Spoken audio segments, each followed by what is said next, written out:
Ես ողջունում եմ բոլոր նրանց, ովքեր մեզ են միացել պատերազմի հետքը ոդքասթն է եթերում։ Ես տաղավարում աշխատում եմ ես, Լիաննա Խաչատրյանը։ Այսօր կխոսենք մի խնդրի մասին, որ հաճախ է հանդիպում պատերազմ, ավելի ճիշտ ոչ թե հանդիպում, այլ հաճախ է աճում պատերազմից հետո տարբեր հասարակություններում, խոսքը կախվածությունների աճի մասին է։ Մասնագետները կախվածությունների, ագրեսիայի, բռնությունների եւ ընդհանրապես սեփական անձի եւ մտերիմների նկատմամբ որոշակի բռնության անկախ նրա ձևերի աճը կապում են հենց պատերազմից հետո եկած ֆրուստրացիայի հետ։ Արդյոք դա այդպես է, որքանով է Հայաստանում, ինչպիսին է Հայաստանում իրավիճակը։ Այս բոլոր թեմաների շուրջ այսօր կզրուցենք կախվածությունների բուժման ազգային կենտրոնի տնօրեն Սուրեն Նազինյանի հետ։ Բարև ձեզ։ Շատ շնորհակալություն մեր հրավերը ընդունելու համար։ Պարոն Նազինյան, երևի թե առաջինդ հիմնական հարցս, արդյոք պատերազմի արդյունքում կախվածությունների թվի աճը երկրում, խոսքը տարբեր նյութերից կախվածությունների մասին է, բարձրանում է կամ նկատել ենք բարձրացում, թե ոչ։ Ասեմ, իրականում որոշակի աճ նկատելի է, գոնե այսպես ասեմ, հոգեներգործությունների չարաշահման դեպքերի աճ։ Ես sense երբ որ խոսակցություն անում, մի կոնկրետ օրինակ եմ հիշում, երբ որ մոտ 2 տարի առաջ էր, 2 եւ ավելի տարիներ առաջ, երբ որ մենք պացիենտ ընդունեցինք, որը որդուն էր կորցրել եւ ընդամենը ինքը այսպես ասած երթվյալ ալկոհոլ չարաշահող լինելով, ընդամենը մի 2-3 ամսվա ընթացքում, մի քանի ամսում այս մարդու մոտ սովորաբար ալկոհոլից կախվածություն շատ դանդաղ է ձևավորում, բավականին, նույնիսկ կարա տարիներ տևի։ Մեր այդ պացիենտի մոտ շատ արագ էր ձևավորվել, 2-3 ամսում ձևավորվել կախվածության համախտանիշ ալկոհոլից, ընդ որում ինքը էլ եմ կրկնում, մինչև տղայի զոհվելը երթվյալ չխմող էր եղել։ Ընդհանրապես, ասենց ասեմ, կարանք ասենց 3 մարդկանց խմբերի բաժանենք, առաջինը դրանք են մարդիկ են, որոնք առավել վտանգի ենթակա են այս առումով, առավել խոցելի են, դրանք են մարդիկ են, որ հենց մասնակցել են պատերազմին ու պատերազմի դաժանություններն են տեսել, բնականաբար հետ պատերազմական շրջանում տրամադրության խանգարումները, տրամադրության փոփոխությունները, բացասական փոփոխությունները կարող են առաջացնել ոչ թափ ապրելու ցանկություն, այսինքն հոգեներգործություն, թե դա իսկ դա հոգեներգործություն, սկսած ալկոհոլից մինչև թմրամիջոցների գործածում։ Երկրորդ խումբը դրանք են մարդիկ են, որոնք հարազատ են կորցրել ու վշտի մեջ են, իսկ տենց մարդիկ բավականին շատ են մեր մոտ, ու իհարկե այս դեպքում էլ էլի խոցելի են, էլի վշտի մեջ։ Եվ երրորդը դա ընդհանուր հասարակությունն է, պատերազմը իրականում ազդել է բոլորիս վրա եւ Հայաստանի բոլոր բնակիչների վրա, ու ոչ միայն Հայաստանի, նաեւ դրսում ապրող մարդկանց, որտեվ ցավալիորեն ինքնին վատ բան լինելով պատերազմը, աղետ լինելով, բայց նաեւ այդ ուժեղ ստրեսներին ու տրամադրության խիստ բացասական փոփոխությունն ազդել է նաեւ այն հանգամանքը, որ այդ պատերազմը ուղի եթերում մենք տեսել ենք փաստացիորեն։ Այո։ Չէ, պատերազմի զոհվածներին, վիրավորներին բոլորն են տեսել, բոլորին հասարակական։ Ձեզ ավելին ասեմ, անգամ մարդկանց առանձին այդ գերիների նկատմամբ դաժանությունները, վիդեոները նկարահանում էին եւ մարդկանց ուղարկում էին հարազատներին, ծանոթներին։ Դե այդ ամեն ինչը չի կարող չազդել նաեւ ամբողջ հասարակության վրա, ու դա իհարկե կարող առաջացնել իհարկե հասարակության կողմից հոգեներգործությունների չարաշահման որոշակի աճ, սկսած էլի կրկնում եմ ալկոհոլից մինչև թմրամիջոցներ։ Հետո նաև պետք է ասեմ, որ այդ կոവിഡ്ի համավարակն է բավականին ազդել, ինչքան էլ մենք ասում ենք առաջնային պատերազմներ, դե իհարկե պատերազմը մեծ աղետ էր, բայց կոവിഡ്ի համավարակն էլ հենց թեկուզ այդ սահմանափակումները, տանը փակված մնալը, աշխատանքից զրկվելը եւ այլն, այդ ամեն ինչը իհարկե էլի հարազատներ կորցնելը եւ այլն, այդ ամեն ինչը իհարկե ազդել է հասարակության կողմից նաեւ թմրամիջոցների եւ այլ հոգեներգործությունների չարաշահման աճին։ Ես այստեղ որոշակի ստատիստիկա երբ որ նայում ես բռնության աճը շատ հաճախ կոռելացիա է տալիս հենց ալկոհոլային խմիչքների աճի հետ ինչու՞մն է պատճառը այսինքն ինչու է ալկոհոլային խմիչքների օգտագործումը բերում բռնության աճի որովհետև մարդկա ուրախանում է չէ ավելի տրամադրությունը լավանում է ալկոհոլային խմիչքներից իսկ մարդկա հակառակը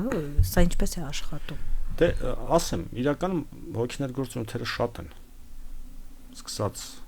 ալկոհոլից եւ ավարտած ամենածանր թմրամիջոցներով։ Սկսած այսպես ասած թույլատրելի հոգեներգործություններից, որոնք այսօր վաճառքում կան։ Յուրաքանչյուր հոգեներգործություն ունի իր բնորոշ ազդեցությունները։ Սա ամենևին չի նշանակում այն հոգեներգործությունները, որոնք ագրեսիա չեն առաջացնում, լավն են։ Նրանք էլ բազմաթիվ այլ բացասական կողմեր ունեն։ Օրինակ նույն կանաբինոիդները, որը ըստ մեր հասարակությունում տարածված կարծիքի ինքը ագրեսիա չի առաջացնում, բայց ինքն էլ այլ խնդիրներ կառաջացնի։ Խոսքը մարիհուանայի ժողովրդական լեզվով ասած բնական կանաբինոիդների մասին է խոսքը, որ ասում են, չէ, ալկոհոլ է հայմատեք, ալկոհոլի ժամանակ sense հանում կանաբինոիդներ։ Իրականում հայմատությունները սխալ են, որովհետև կանաբինոիդներն էլ կարող են օրինակ առաջացնել անդառնալի կամ անդարձելի հոգեախտաբանական խանգարումներ ու արդյունքում մարդը հայտնվի օրինակ հոգեկան առողջության կենտրոնում։ Էլ չասած որ նույն կանաբինոիդները նույնպես առաջացնում են ունեն կախվածություն առաջացնելու պոտենցիալ եւ կախվածություն առաջացնելու հատկություն են մարդկանց մոտ։ Ու դա պատճառը որ մարիխուանան այս միջև ալկոհոլին անդրադառնալը ասի իրանց խոսան որ դուրս չգա որ նրանք լավն են։ Դրամալ մարիխուանան ու մարիխուանայի ազդող նյութը տետրահիդրոկանաբինոլը կամ կարճ ասած THC-ն իրանք համարում են թմրամիջոցներ բոլոր միջազգային կառույցների կողմից մեր երկրում էլ բոլոր երկրներում ինչքան ուզում է լեգալիզացնեն մի քանի երկրներ եւ այլն։ Ինչ վերաբերում է ալկոհոլին ու ոչ միայն ալկոհոլին, ագրեսիա առաջացնելու հատկություն ունեն նաեւ օրինակ հոգեխթանիչները։ Դա պայմանավորված է իրենց ազդեցությամբ մարդու կոնկրետ դոֆամինային համակարգի վրա։ Ու ինքնին պատկերացրեք սենց հալնում, երբ որ մարդը սովորաբար մարդիկ երբ են ալկոհոլ գործածում կամ ալկոհոլ չարաշահում, այսպես ասած ալկոհոլային հարբարության վիճակի հասնում կամ հոգեխթանիչներ չարաշահում։ Դա լինում է երեկոյան ժամերին, սովորաբար մենակ չեն լինում, ինչ որ մի հատ միջավայրում են լինում, որտեղ հնարավոր է, որտեղ իրանց հետերի բաժակակից ընկերներ են լինում։ Այսինքն սովորաբար քեֆ ուրախության կամ կարա քեֆ ուրախություն լինի, կարա տխուր միջոցառում լինի, բայց ամեն դեպքում մենակ չեն նստում խմում։ Կողքից ինչ որ պրովոկացիա կարա լինի, որն էլ պրովոկացիա թվացial պրովոկացիա թեկուս որն էլ այդ ալկոհոլային հարբարության վիճակում իհարկե մարդու գիտակցությունն եղանում է արկելակիչները անջատվում են քննադատությունը բավականին նվազում ու այդ իրավիճակում իհարկե կարա որոշակի ագրեսիվ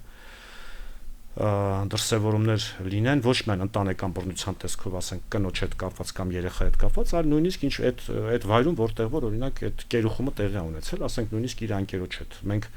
եթե sense անալիզ անենք այս վերջերս էլ եւ մամուլից եմ ես տեղեկացել որ տարբեր տեղեր սպանություններ կամ ծեծ ջարդվում լինում են հարբած այդ մարդիկ ինչ որ փաբից կամ բարից են դուրս գալի կռվում իրար սպանում կամ լավ դե սա միշտ էլ եղել է իրականում ալկոհոլը իհարկե ագրեսիա առաջացնում է մարդկանց մոտ իհարկե այստեղ մարդու առանձնահատկություններն են կարևոր այսինքն մարդու բնավորության առանձնահատկությունները դա էլ տենց մի քիչ բարդ հասել այդ մարդը օրինակ երբ որ ոչ ստապ վիճակում է գտնվում ինքը կարող է ընդհանրապես որևէ երբևէ ինչ որ ագրեսիվ վարքի տեր մարդու դրսևորում չունենա բայց իրական ալկոհոլի ազդեցության տակ որոշակի ագրեսիվ երբ վերջերս մի այսպես ասեմ լեկցիա է նայում մասնագիտական այսպես ասենք լեկցիա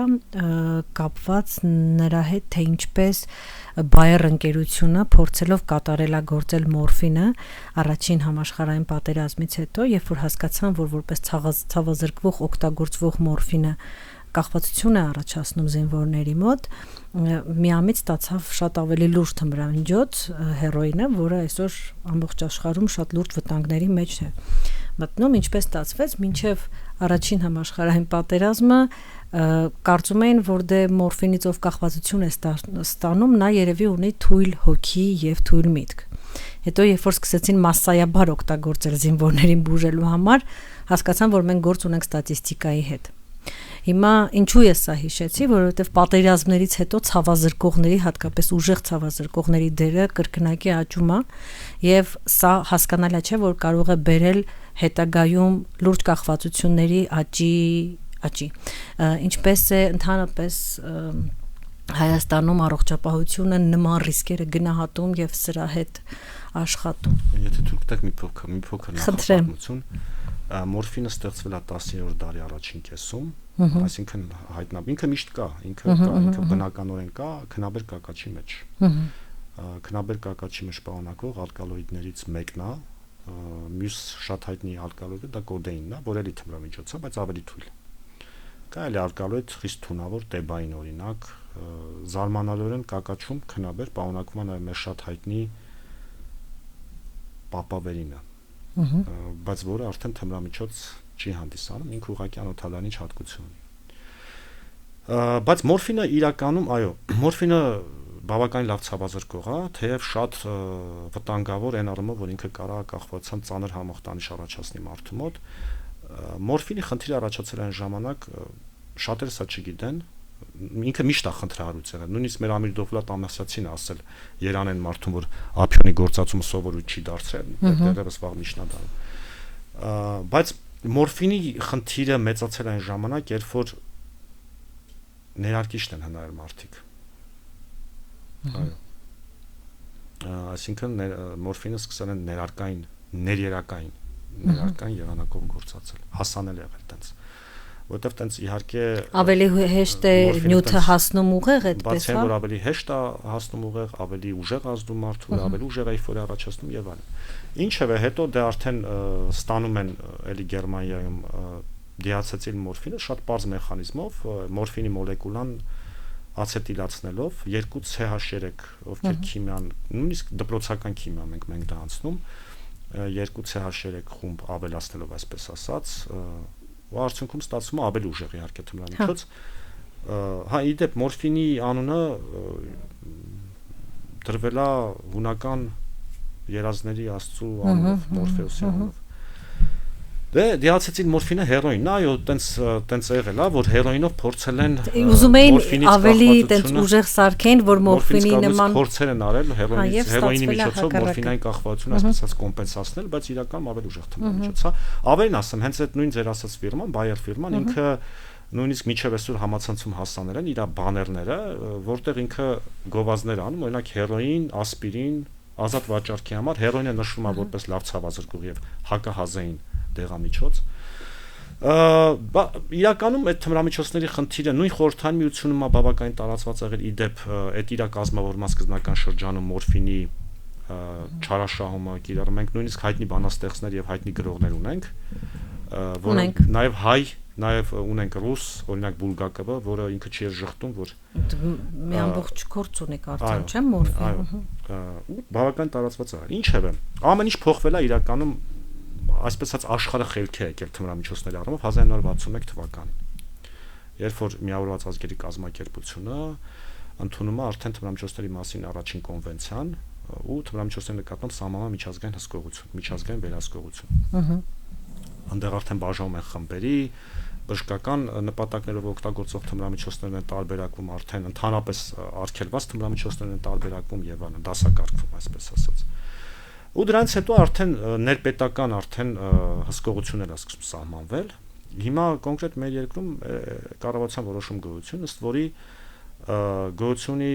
թմրամիջոցների, հոգեներգործությունների եւ պրեկուրսորների 4 խումբ, 4 այդ ցանկում կա 4 ցուցակ։ Առաջին ցուցակը դա ընդհանրապես արգելված նյութերն են, որոնք որևէ պրակտիկամ չեն կիրառվում, այսինքն նույնիսկ բժշկական պրակտիկան սահմանափակ չափով կիրառություն չպետք է լինի, խոսքը գնում է հերոինին, կոկայինին եւ այլն։ Դրանք խիստ վտանգավոր ու ծանր նյութեր են, նույն մետամֆետամին եւ այլն։ Մի քանի բավականին շատ են այդ նյութերը, նույնիսկ մի քանի տասնյակ չէ, վերջի սինթետիկ կանաբինոիդների հայտնվելուց հետո շատ ավելի մեծացել է ցուցակը։ Երկրորդ ցուցակում են թմրամիջոցներն են, որոնք սահմանափակ կիրառություն են բժշկության մեջ ու խիստ հսկվում են մեր իրավապահ մարմինների կողմից ու նաև բժշկական հաստատությունների կողմից։ Դրանք հատկապես ցավազրկման գործընթացում կիրառվող դեղերն են, առանց որոնց բժշկությունը պատկերացնել իհարկե հնարավոր չի։ Ձեր ասած որ տրավմաների ժամանակ, ցավային շոկերի ժամանակ այդ դեղերը ուղղակի անփոխարինելի լուրջ այրվածքների ժամանակ։ Այո, խոսքը վրա մորֆինին կամ օրինակ վիրահատությունների ժամանակ օգտագործող մնացած օպիոիդային ցավազրկողներին արհեստական կամ բնական դա պրոմեդոլ, տրամադոլ, նաև փոխանցող բուժման պրակտիկայում կիրառվող մետադոնին, որ հիմա մենք կիրառում ենք մեր պրակտիկան, բուպրենորֆինի մասին, բուպրենորֆինը երկրորդ ցանկում, շատ կարևոր մի բան է, որ էլի առանց այդ նյութերի անպատկերացնելի է բժշկություն, դա պալիատիվ բժշկությունն է, այսինքն ցավամոքիչ բժշկությունը, որը առավել հաճախ լինում է ուռուցքային հիվանդությունների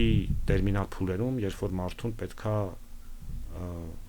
ուղղակի ցավազրկել, այսպես ասած, կյանքի որակը բայլավելու համար։ Այսինքն բավականին լավ վերահսկվում է երրորդ ցանկը, ասեմ, դա հոգեմետ դեղերն են, որոնք առավելապես կիրառվում են նյարդաբանական,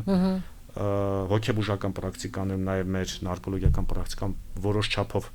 անեսթեզիոլոգիական պրակտիկայում։ Չորրորդ խումբն է, դրանք պրեկուրսորներ են, դրանք ինքնին թմրամիջոցներ չեն հանդիսանում, բայց իրանք նյութեր են, որոնց միջոցով կարող են ստանալ թմրամիջոցներ, դրա համար այդ նյութերը նույնպես հսկողության տակ են։ Շատ լավ։ Հետ ունեցել եք դեպքեր, որ մարդը բուժում ստանալու արդյունքում 4 ցավերից բուժվելու արդյունքում կախվածություն է ձեռք բերել։ Իհարկե եղել են։ Այսինքն նկատի ունեք տրավմաների։ Ամեն ինչ սկսվել է ինչ-որ տրավմայից, օրինակ, հա, չգիտեմ։ Դրան այդ կերպ հին տերմինաբանությամբ ասում են յատրոգեն, մենք հիմա այդ տերմինները չենք կիրառում, յատրոգեն նարկոմանիա։ Բժշկի ստեղծած թմրամոլություն, այսպես ասած,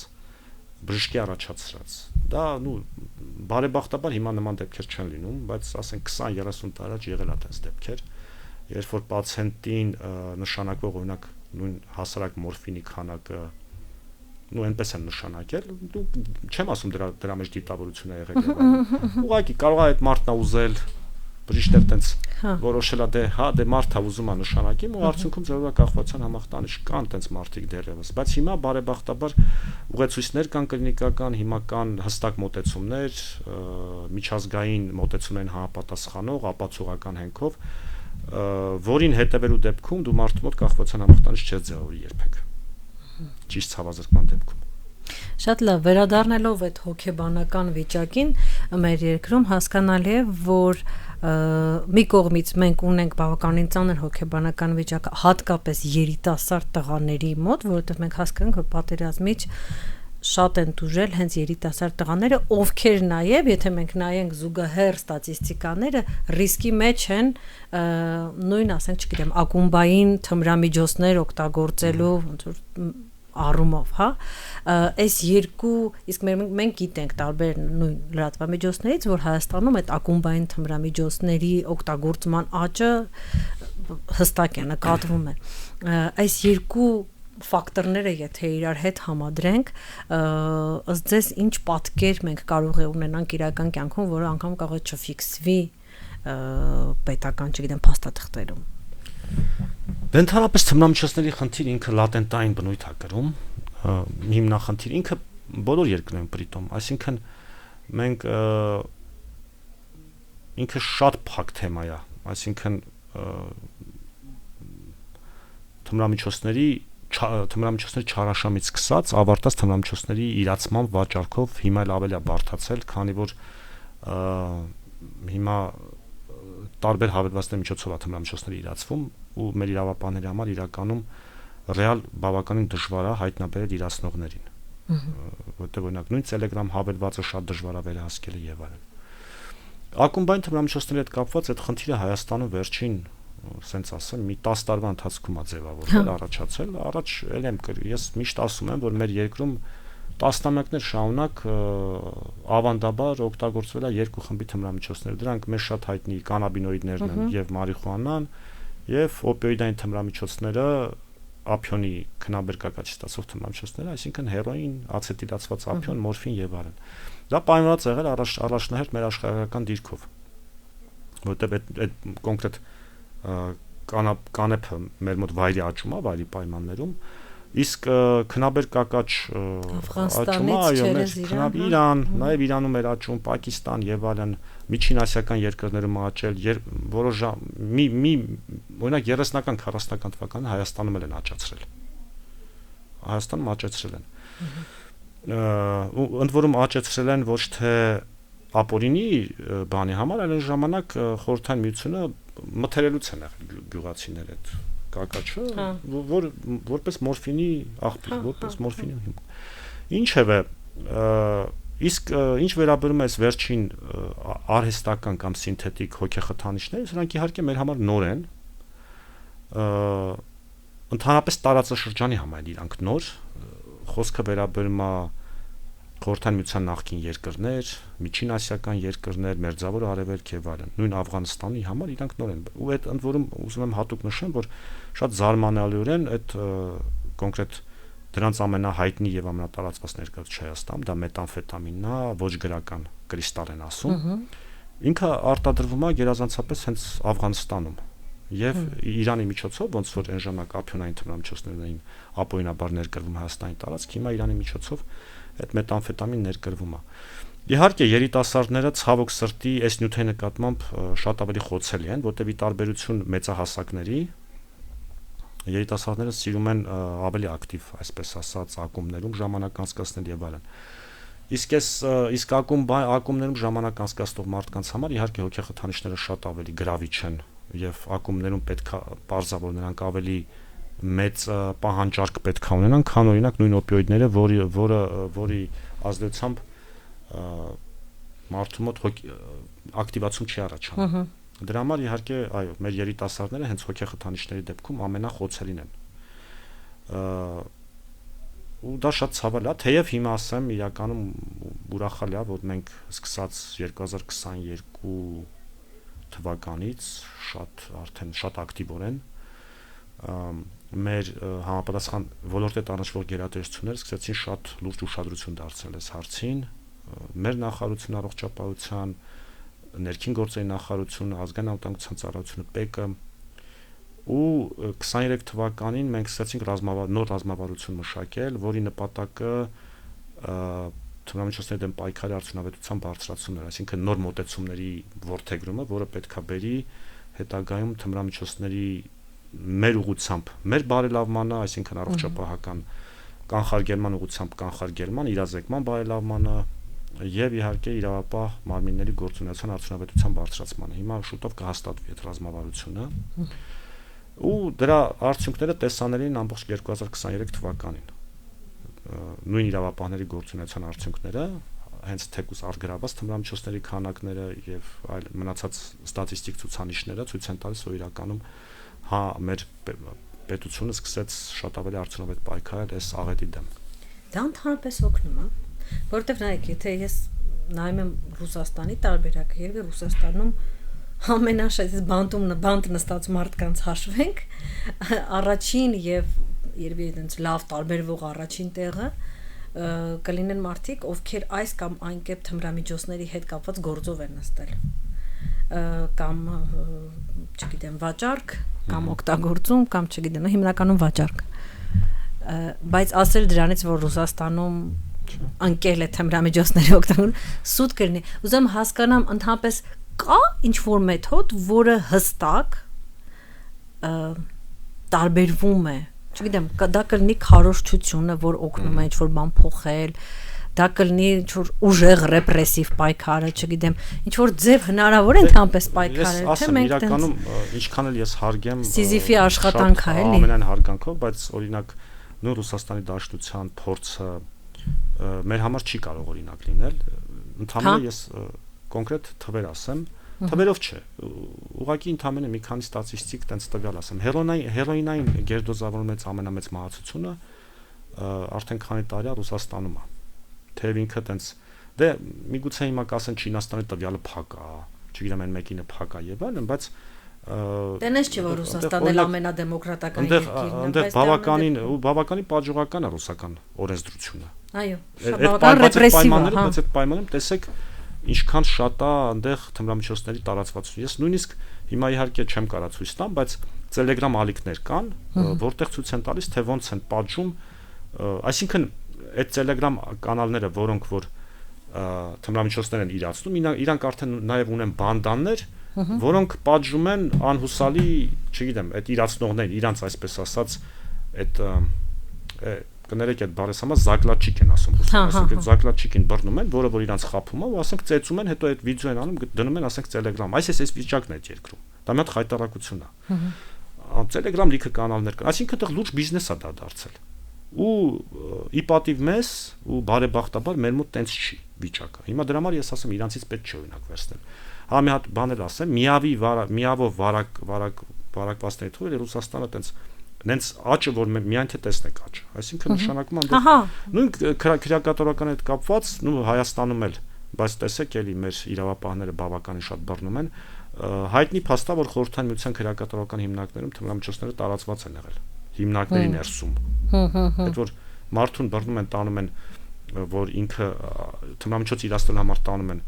բանտ են նստացնում, բայց ինքը բանտում շարունակում է թմրամիջոցներ իրացնել մնացած կանոնավորների։ Այսինքն նորմալ չի քաղաքականություն։ Ինչ վերաբերվում է ձեր վերջի ասածին, իհարկե ճիշտը մարդու գիտակցությունն է, այսինքն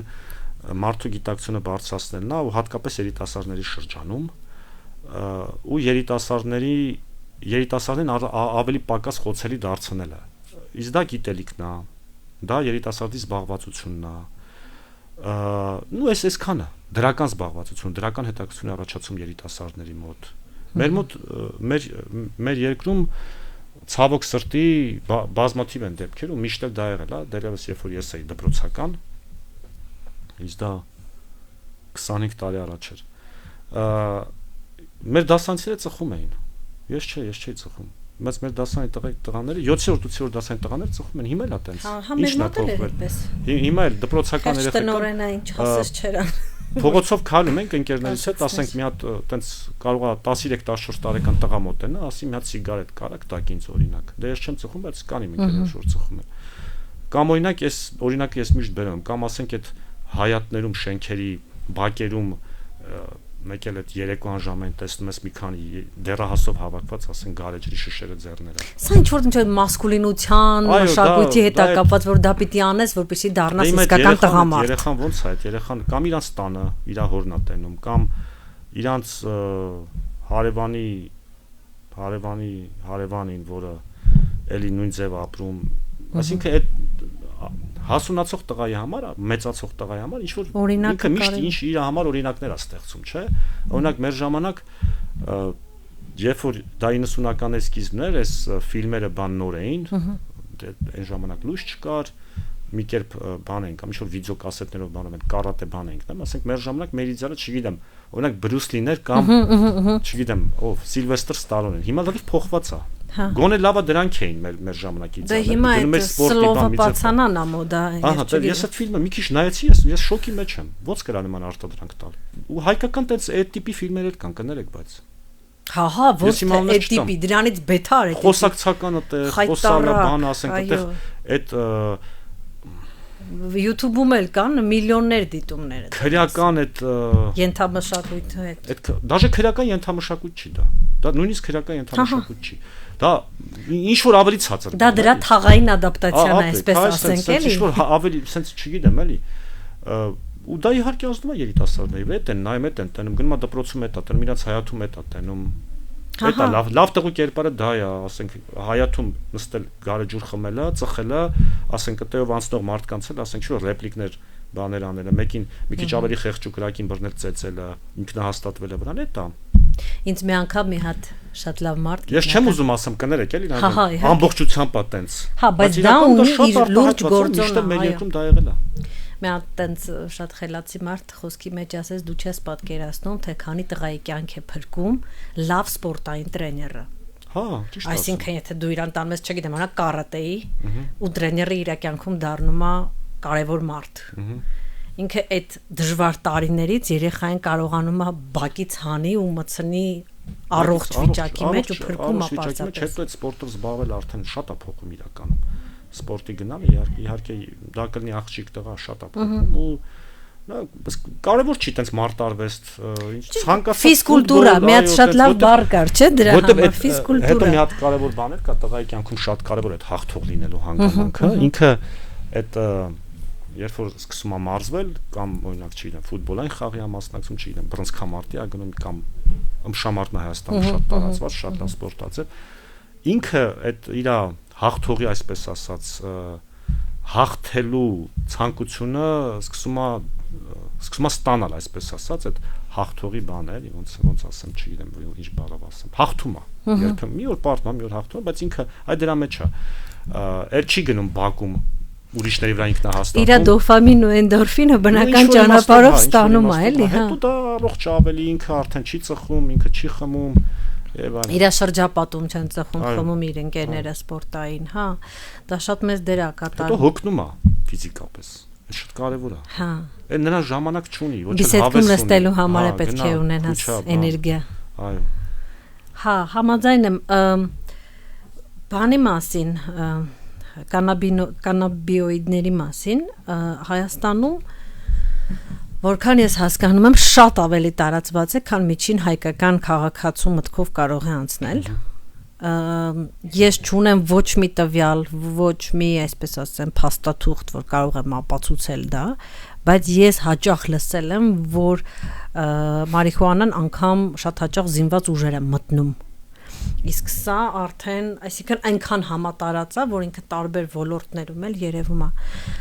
Ինչ է կարծում Հայաստանում մարիխուանայի օգտագործումը մոտենում է այն վիճակին, որ իր ռիսկերը շատ ավելի բարձր են, քան մեզ թվում, այսինքն ազգային անվտանգության հարց է դառնում կամաց։ Դե թմրամիջոցների հարցը ընդհանրապես ինքը իհարկե ազգային անվտանգության հարց է, ասեմ ձեզ 24 թվականի հունվարին կառավարության որոշմամբ ձևավորվեց հանձնաժողով, աշխատանքային խումբ հանձնաժողով, որտեղ բոլոր յուրաքանչյուր ամիս մենք հավաքվում ենք, առողջապահության նախարարության կողմից ներկայացուցիչ ես եմ, այդ աշխատանքային խմբի կամ հանձնաժողովի մեջ ներառված են նաև ներքին գործերի նախարարության, ազգային անվտանգության ծառայության, պետական եկամուտների կոմիտեի, պաշտպանության նախարարության, մեր գործընկերները, այսինքն ինքը այս մակարդակի խնդիր է, թմրամիջոցների խնդիր է, այդ թվում մարիխուանան։ Մարիխուանայի տարածված, միշտ տարածված եղել մարիխուանան, բայց ոչ էս, կարելի ասել ոչ այսքան շատ, բայց ելի եմ կրկնում, այսքան շատ տարածվելուն նպաստել է իրացնողին հեշտ գտնելը։ Գտնելու դժվարացումը։ Հա, այսքան եթե դու ուզում ես գնես, քեզ հեշտ է գտնել։ Դե ժամանակ մարդուց էր առնում, չէ, մարդուց էր առնում։ Գնում էր ինչ որ մեկի բակ կամ ինչ որ մեկի տուն, այդ թմրամիջոցը ձեռք էր բերում կամ ինչ որ փողոցում պայմանավորվում էին, փոխանցում էին։ Բռնելը տենց հեշտ է։ Իսկ երբ որ իրացնողը Telegram-ով ինչ որ մեխանիզմներով տանում են, տեղադրում են, հետո նկարը ուղարկում են տվյալ մարդուն, այդ մարդը չի տեսնում իրացնողին։ Ու որը մեկը չի տեսնում, հասկանում եք, տանը դնում է մի հատ տեղ, մի հատ քարի տակ է դնում, Telegram-ով գրում է, ասում է, ուղարկում է նկար, ասում է, ինչ տեղը դրած է, գնա վերցրու, փողնել արդեն գումարնել, վճարում է փոխանցումով այնպիսի մեխանիզմով, որ չի իդենտիֆիկացվում, ոչ առնողը, ոչ վաճառողը։ Իրականում բոլոր թմրամիջոցների տարածվածության աճին նպաստում է հիմնականում այս կարևորագույն խնդիրը, որ ես կարծում եմ ընթացքում կլուծվի։ Այնուամենայնիվ, որովհետև մեր իրավապահ մարմինները նաև տեխնիկապես եւ կադրային առումով են հիմա զարգանում ու կարծում եմ նույն 23 թվականին Telegram կանալների հետ կապված բավականին բացահայտումներ եղան շատ մեծ թե փողերի լվացման այդ թմրամիջոցների փողերի նաև թմրամիջոցներ իրացնողների շատ լուրջ մի քանի հատ քրեական գործ հարուցվեց ու նույնիսկ հայտնաբերվեցին այդ մարդիկ։ Ու հիմա կարծեմ նույնիսկ այդ գործերը նախաքննության փուլում են կամ նույնիսկ կարող ավարտվել են արդեն դատարանում են արդեն կան տենց գործեր, եթե մեր քաղաքացիները մամուլ ուսումնասիրեն կտեսնեն լուրջ գործեր կան։ Միջև իրականում շատ բարդ էր, բայց հիմա հուսամ ավելի լավ կլինի, հայտնաբերման քանակները կբարձրանան։ Հասարակական վիճակը, այն որ սոցցանցերով հեշտ է ավելի գնել, իրացնել եւ այլն, դա հասկանալի է, բայց նաեւ հասարակական վիճակները չէ ազդում թմրամիջոցների իրացման աճի հետ, այսինքն չգիտեմ, եթե ես երիտասարդ տղա եմ, հայրս այս ընդհանուր վիճակից դեպրեսիայի մեջ է, ես վերահսկողության մեջ չեմ, կամ տանը կռիվներ են շատ, մամայի մոտ դեպրեսիա եւ այլն, այսինքն ընդհանուր հոգի կամ փախստականներ ենք, այն ինչ ունեինք ամբողջ տունը տեղը թողել ենք, եկել ենք այստեղ, ընկել ենք լուրջ աղքատության մեջ եւ այլն։ Այս ամեն ինչը նույնպես նպաստում է, չէ՞, թմրամիջոցների շնորհիվ, իհարկե, ինչքան ասենք ստրեսացին իրավիճակները շատ են, այդ ամեն ինչը գոնե հեչ որ չնի ալկոհոլը հասանելի է, մարդիկ փորձում են իրանց վիշտը, իրանց ստրեսը, իրանց տխրությունը, իրանց դաժան հիշողությունները թաղել ալկոհոլի մեջ, որ իհարկե շատ վատ է, որովհետև ալկոհոլի չարաշահումը բերում է նրան, որ համ հոգեպես, համ ֆիզիկապես մարդու ուղղակի հյուծվում է ու մի օր կախվածության համախտանիշ է զարգանում իր մոտ։ Այսինքն առողջության համար բավականին վտանգավոր է։ Հետո շատ ազդում է, գիտեք ինչ, ասեմ ձեզ, օրինակ որոշ թմրամիջոցներ նույն մարիխուանայի գործածման, որ ինքը վտանգավոր չի, որ իրան կարա լեգալիզացնել, ու երբ որ դրա մասին խոսում են մարդիկ, որոնք որոշակի հանրային օրինակ բան ունեն։ Հա, դիսկուրսը կա, գիտեք, ես չգիտեմ հեռուստատեսության ոնց, բայց Facebook-ում, այսինքն հանրային դեմքեր են իրանք, դա իհարկե լավ չի ազդում իհարկե։ Ասենք դա կարդում է ինչ որ լավ, դա կարդում է 14 տարեկան ինչ որ երեխա, որտեղ 14 տարեկան երեխային է սմարթֆոն ունի, իրան հասանելի է, Facebook-ն էլ, լրատվականներն էլ, ամեն ինչն էլ հասանելի է։ Երբ որ դա կարդում է կամ նայում է ինչ որ դեռահաս, ասում է դե եթե սմարթը, ասում է, սաղ ճանաչում են, սենց ափաշկեր ասում է, կներեք ես բարես համար, ասում է դե մարիխուանան ինչ է որ բանը, տենց դաժե օգնում է, չէ, տենց, չէ, դե չեն ասում արդեն էլ, բայց մի պիրուտ ասում են, հա, բա չէ որ գնամ մի հատ առնեմ ծխեմ հրատենամ ես ինչա տալի, գնում հետաքրքրվում արդեն եւ այլն, էլի, ասենք փոխանակ հակառակը, պետք է ասենք այդ հանրային դեմքերը ու մնացած ասենք նույն լրատվականները կլինեն, չգիտեմ, բոլորը ասենք, ովքեր նույնիսկ քիչ թե շատ ազդեցություն են մեր հանրային կարծիքի ձևավորման վրա, պետք է լրիվ հակառակը լինի, պետք է ասեմ, տղա ջան, չի կարելի հոգեներգործություն գործածել։ Ալկոհոլից սկսած, սիգարետից սկսած, նիկոտինային արտադրատեսակներից սկսած, ծխախոտային արտադրատեսակներից սկսած եւ ավարտած, չգիտեմ, հերոինով եւ առողջ ապրի, էլի գնա ֆուտբոլ խաղա, ասենք, կամ մարզվի, կամ բասեն գնա։ Դա սահմանից է գալիս, չէ՞։ Ես օրինակ լրիվ է, որ ասում եմ, դրա հետ կապ չունեցող բժշկական կոնֆերանսներից եւ լեկցիաներից լսում եմ, որ անգամ նույն Ամերիկայում, չգիտեմ, որոշ դեպքեր տենց ասում են, որ եթե օրինակի համար մարդու մոտ աուտիզմը կարելի է նրան նշանակել մարիխուանա, որը նրա այսինքն ամեն տարբեր բաներ, դեպրեսիա, աուտիզմ, չգիտեմ ինչ, մարդիկ լսելով այդ ամեն ինչը սկսում են օգտագործել, հետո հաստատ այդտեղ մանիպուլյացիա արվում, Լիանա ջան, ասեմ ձեզ, շատ ուժեղ մանիպուլյացիա արվում ու հիմնական բանը սենց է։ Գոյությունը բժշկության մեջ կիրառող, քիչ առաջ ասացի, բժշկության մեջ կիրառվող թմրամիջոց հանդիսացող նյութեր։ Օրինակ ամենավառ օրինակը դա մորֆինն է։ Որոնք պետք է օգտագործել բժշկի վերահսկողության, նշանակման, բժշկի զգուշությամբ եւ այլն։ Հիմա բժշկագիտությունը որոշ երկրներում ու նաեւ միջազգային որոշակի մոտեցումներ կան, որոշակի ապացուցողական հենքով, օրինակ THC-ին, տետրահիդրոկանաբինոլը, մարիխուանա պարունակող նյութը որոշակի հիվանդությունների ժամանակ ու հատկապես բավական ծանր հիվանդությունների ժամանակ կարող օգտակար լինի։ Բայց որը մեկը չի ասում, որ այդ THC-ին աչուձախ պետք է տենց բաժանեն մարդկանց։ Եթե օրինակ THC-ին, որը օրինակ մարդու ախորժակա բարձրացնում, հյուծված մարդու դեպքում, որ ունի ախորժակի օրինակ խանգարում, ինչ որ կոնկրետ մի հատ որևէ հիվանդության դեպքում, տետրահիդրոկանաբինոլ նշանակելը, ինձ թվում է ավելի հստակ մասնագետը կասի, ես այդ մասնագետը չեմ, բայց ես կարծում կարա լինի արդարացված ռիսկերն ու առավելությունները, կարա լինի արդարացված այն իմաստով, ոնց որ ասենք մորֆինն արդարացված, երբ որ մարդու օրինակ մարդուն տրավմա ունի, մարդը ցավից տանջվի, թե չէ։ Այո, բանը սրսկես։ Հիմա նույնն էլ էս դեպքում, այսինքն ստեղ այդ երբ որ ասում են այստեղ լուրջ մանիպուլյացիա տեղի ունենում, հաջորդը թմրամիջոցներ կան, որոնք արգելված նյութերի ցանկում են, որոնք որոշակի գիտահետազոտական ինստիտուտների կողմից ներկայումս որոշակի կլինիկական փորձարկումներ են անցնում, կոնկրետ հոգեբուժական որոշակի հիվանդությունների բուժման համար, նույնիսկ նարկոլոգիական հիվանդությունների բուժման համար եւ այլն, բայց դրանք դեռևս կլինիկական փորձարկումների փուլում են։ Ու այդ մարդիկ ուղղակի պատմում են, որ այս կլինիկական կոնկրետ իմ ասած գիտահետազոտական ինստիտուտները, կառույցները, հատկապես ամերիկական լավ են անում, խնդիր չկա, ամեն անգամ երբ որ մի նոր լավ բան ու էֆեկտիվ դեղ է ստեղծում, դրա համար ամբողջ մարդկությունն է շահում, բայց պետք է մենք սպասենք դրանք վերջը ինչ ալին այդ կլինիկական փորձարկումները, նոր հասկանանք դա պետք է կիրառել օրինակ այս ինչ հիվանդության դեպքում, թե չէ։ Որովհետև հաճախ դեպքեր ա լինում, երբ որ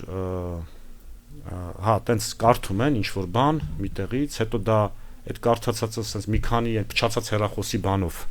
մեխանիզմով հասնում է, ասենք օրինակ մեր ինչ որ մի հատ լրատվական կայքի, տենց գրվում է, որ բա գիտեք, ասենք օրինակ Ստենֆորդի կամ չգիտեմ Հոփկինսի համալսարանի բանը գիտնականները մետամֆետամինից չգիտեմ ինչը եւ այլն եւ ինչ որ հիվանդության ժամանակ ու մարդիկ ասում են դա էլի, բա ճարենք, այնա Telegram ծախում են, գնանք առնենք։ Հասկացաք, չէ՞, ինչը չի կարելի իհարկե։ Մարիխուանայի հետ կապված այդ մանիպուլյացիան շատ է լինում, երբ որ ասում են դե տեսեք ընդենա նշանակում է բժիշկը։ Ուրեմն լավ բան էլի որ դեռ կան քաղաքական գործիչներ, որոնք ասում են, եթե մեզ ընտրեք, մենք կպայքարենք, որպեսզի մարիխուանան լեգալիզացվի։ Հիմա դուք ինչու եք դեմ, եթե անգամ քաղաքական գործիչներն են լեգալիզացիայի հետ կապված ես այդ լեգալիզացիայի թեման երբ որ անդրադառնում եմ, ես էլի կրկնում եմ յուրաքանչյուր պետություն, դուք որ նայեք որ պետությունն է լեգալիզացրել մարիխուանան, իրանք նախ իրանք հասարակություններն են մեր հասարակությունից տարբեր։ Էլի եմ կրկնում, կանադացի դեռահասը եւ կամ նիդերլանդացի դեռահասը հայ դեռահասից տարբերվում է, կարծում համաձայն եք, ու նույնն էլ իրանք հասարակությունները մեր հասարակությունից։ Դու Կանադայում երևի 18 տարեկան տղան 18 չէ 15 տարեկան տղան չի կարա չէ գնա ասենք օրինակ խանութից արաղ առնի օղել չասեմ արաղ ասենք չի կարող առնի բայց դե կարում առնի բացի այդ երկրները որոնք լեգալիզացրել են իմ խորին համոզմամբ իրանք չոր հաշվարկ են արել այսինքն դրա դեմ պայքարել ավելի թանկ կնստի քան լեգալիզացնել ես կարծում իրանք որոշել են որ պետքա մարիխուանայի դեմ այդ ռեսուրսները որ մենք մարիխուանայի դեմ պայքարելու վրա ենք ծախսում այդ շատ մեծ ռեսուրսները եկեք այդ ռեսուրս այդ քանի որ ինքը ավելի ուշակախվածության համախտանիչ առաջացնում ու եկեք ավելի լուրջ եկեք ուղղենք ասենք այն ամենածանր թմրամիջոցների դեմ բանին ես մարիխուանան իհարկե վտանգ է մարդու առողջության համար դա միանշանակ է բազմաթիվ հետազոտություններ կան նույնիսկ վերջերս իրականացված նույն կանադայի անունը տվեցի մահվան ելքով ավտովթարներից մահացածների օրգանիզմի կենսամիջավայրում առաջին տեղում ալկոհոլ են հայտնաբերում, հիմա տոկոսային չեմ հիշում, երկրորդ տեղում THC նյութափոխանակության արգասիքներ։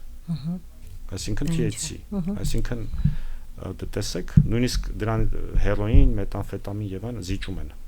Հիմա այս հետազոտության անվանումը չեմ հիշում, բայց դա հասանելի է։ Նույնը կարելի ասել շատ մի հատ ուժեղ էլի հետազոտություններ իրականացվել, բայց այս մեկը համաեվրոպական, երբ որ 14 տարեկան երեխաներին դեռահասներին մարիխուանա գործածող 14 տարեկան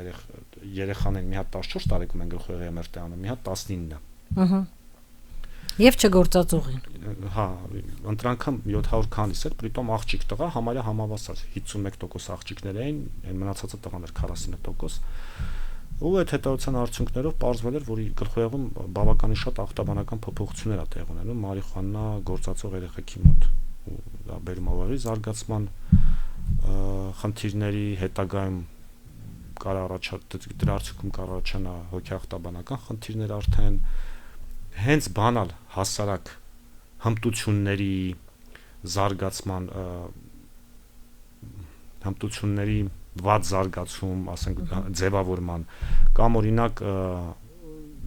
հասարակ սովորելը դպրոցում կամ չգիտեմ ինչ որ այլ վայրում սովորելու խնդիրներ առաջացնում։ Սրանք ամենաբանալ ու ամենապարզ ցածր բաներն են, չասած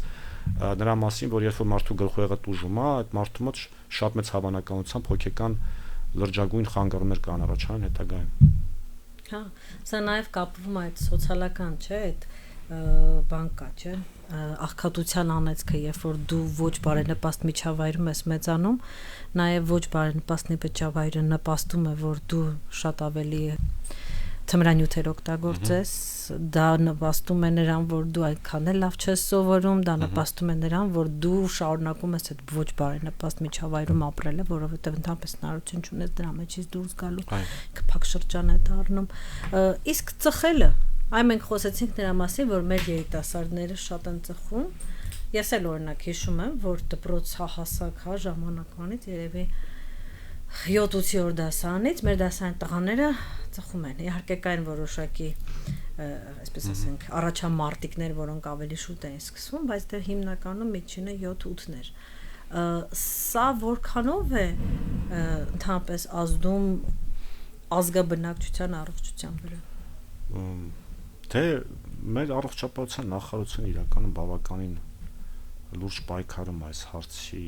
Ես հիշում եմ, որ պարոն Թորոսյանն առողջապահության նախարար, ինքը տենց շատ լուրջ էր այդ հարցին տրամադրված։ Դե հիմա էլ իրականում թե պարոն Թորոսյանը, թե Տիկին Ավանեսյանը շատ լուրջ են տրամադրված այս հարցում։ Ասեմ, ինքը առաջնահերթ առաջանում է իհարկե նիկոտինային կախվածություն, նիկոտինը ինքը կախվածություն առաջացնելու պոտենցիալ ունեցող նյութ է, բայց խնդիրը մենակ նիկոտինը չի։ Ծխախոտի մեջ պարունակում են նաև բազմաթիվ նյութեր, բազմաթիվ վնասակար նյութեր, սկսած խեժից ավարտած են կանցերոգեն նյութերով, որոնք կարան քաղցկեղածին, այսպես ասած, նյութերով։ Ու խնդիրը կանգնում է նրանում, որ մարդը ուղղակի շատ արագ կախվածություն է ձեռք բերում, որը էյֆորիա չի առաջացնում, այսինքն թմրամիջոցների կամ ալկոհոլի նման այդ էյֆորիան չի առաջացնում։ Ու ընդ որում նիկոտինային կախվածության դեպքում շատ մի հատ կարևոր հանգամանք կա, որ տոլերանտությունը շատ մնացած բոլորի դեպքում, բայց նիկոտինային կախվածության դեպքում հատկապես որ անսպասելի է, չէ, որ ինքը տենց ազատ վաճառքում է, իբր տենց հասանելի է, ցանկացած մարդ կարող առնի, չափահաս ցանկացած մարդ, բայց տոլերանտությունն էլ իր նկատմամբ շատ արագ աճում է։ Ասենք երբ որ այդ մեր համադասարանցիները սկսում էին ծխել, 1-2 հատ, ինչ որ նույնիսկ ավա այն ժամանակ տենց բան կար, հատիկով էին գնում։ Որ միջև տուն գնալը այդ 2-3 հատը ծխեն կամ 5 հատ, չգիտեմ, տուն գնան, տնեցիները հոտից չզգան, որ իրանց բարիկը ծխում է։ Բայց շատ արագ դա դառնում էր տուփով, արդեն տուփով էին առնում եւ այլն։ Ու իհարկե դե պատկերացրեք այդ ամբողջ այդ նյութերը, ասենք սա այնքան պարզ է, որ ասելու չէ, այդ նյութերը ամբողջությամբ մտնում են օրգանիզմ, իհարկե դրա արդյունքում առաջանում են բազմաթիվ հիվանդություններ, ու առաջնայինը դա իհարկե ուռուցքային հիվանդություններն են, որ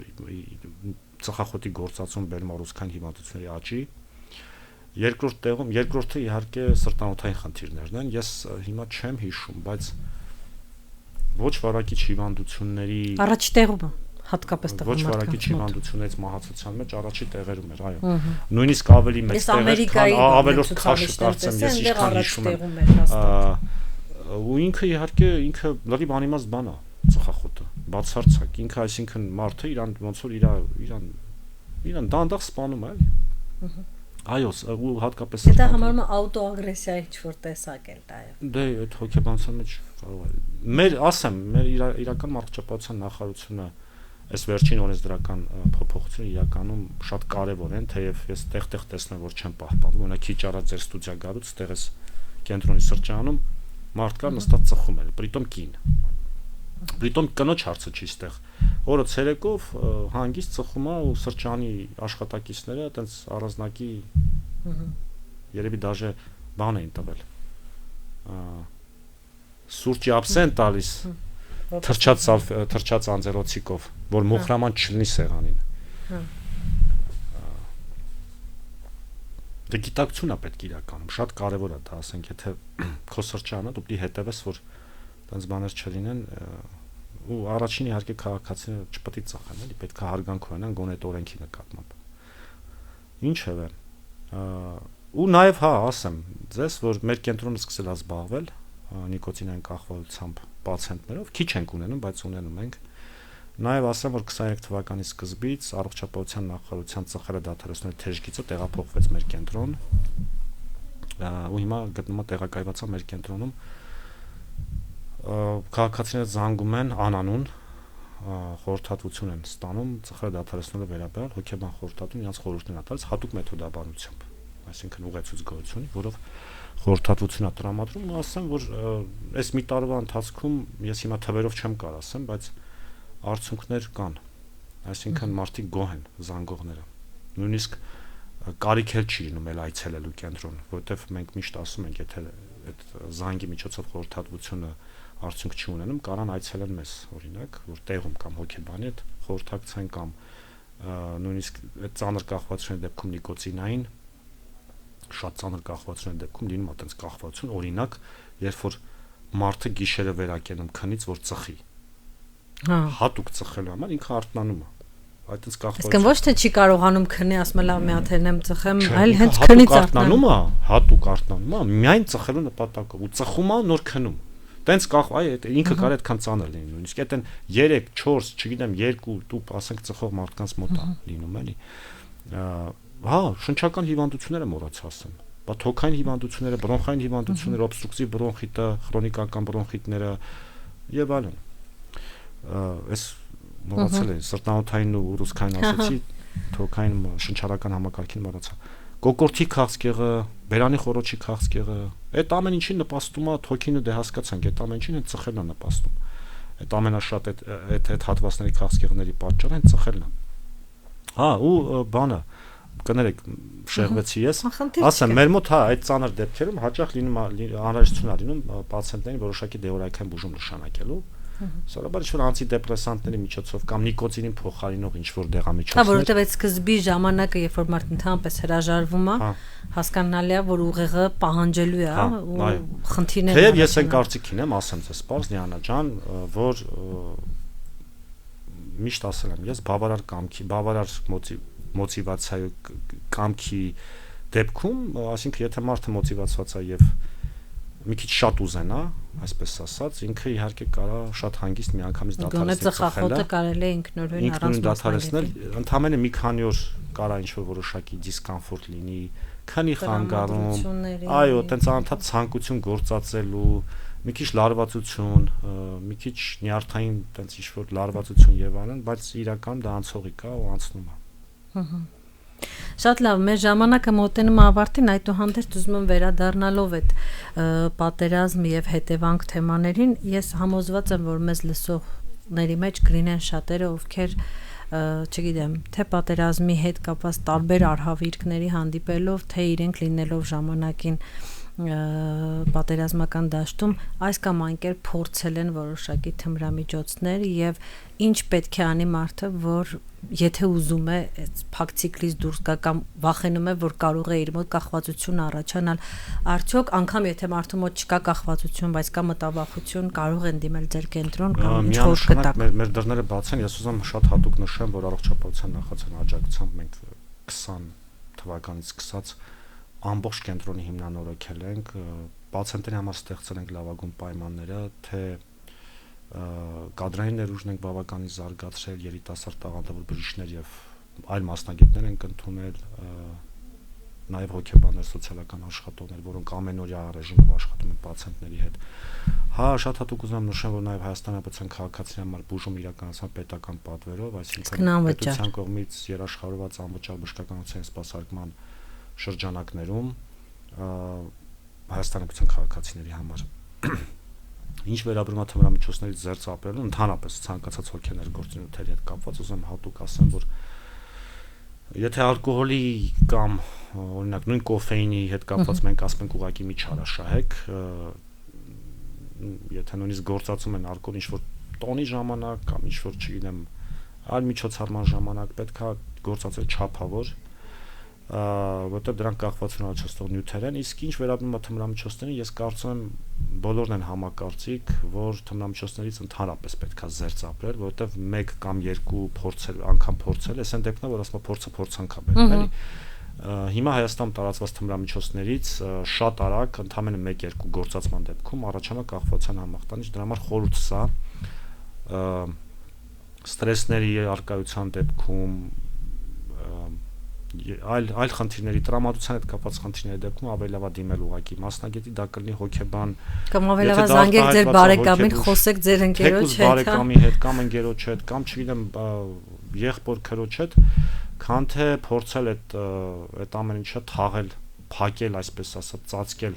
հոգեներգործություն չարաշահելը, որտեվ դրանք իրականում բերում են իրավիճակի ավելի վատ թարացման ու մինչև անգամ կախվածության համախտանիշի ձևավորման, իսկ դա բերում է մարդու սկզբից հոգեպես, հետո ֆիզիկապես հոգեկան, ապա նաև ֆիզիկական կործանում։ Շատ լավ, շատ շնորհակալություն։ Ես բոլորին հիշեցնեմ, որ դուք դիտում եք Պատերազմի հետքը ոդքասթը, այսօր մեր հյուրն էր Կախվածությունների բուժման ազգային կենտրոնի տնօրեն Սուրեն Նազինյանը։ Տաղավարում աշխատեց Լիաննա Խաչատրյանը։ Շնորհակալություն, ստեսություն։